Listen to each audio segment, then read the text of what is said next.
সবাইকে নমস্কার। আজকে বানাচ্ছি ম্যাগি, একটু অন্য স্টাইল। জানি না কী স্টাইল। ফার্স্টে দুটো ম্যাগি বয়েল করতে দিয়েছি, দেন অন্য একটা জায়গাতে আমি সামনে কাপটা পেয়েছি, তো এই কাপেই করছি। যে দুটো স্পাইসের প্যাকেট ছিল কেটে দিয়ে দিলাম, তার উপরে অল্প একটু সয়া সস দিলাম। দেন জলে বয়েল করা ম্যাগিটাকে আলাদা করে কড়াইতে তেল দিলাম, তেল দিয়ে একটু গার্লিক দিলাম। গার্লিকটা ভালো করে ফ্রাই করার পর ওর মধ্যে টমেটো, পেঁয়াজ, কাঁচা লঙ্কা কুচি সব দিয়ে দিলাম, দিয়ে ভালো করে ভাজতে হবে।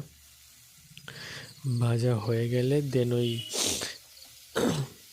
মানে সয়া সস আর ম্যাগি স্পাইসের যে ওটা দিয়ে ভালো করে জল দিয়ে একটু ফুটিয়ে দেন বয়েল করা ম্যাগিগুলো দিয়ে দিলাম, দিয়ে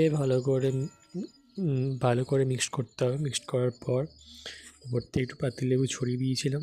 সত্যি বলতে ভালোই লাগছিলো খেতে, স্বাদটা কিন্তু খারাপ ছিল না। You can try.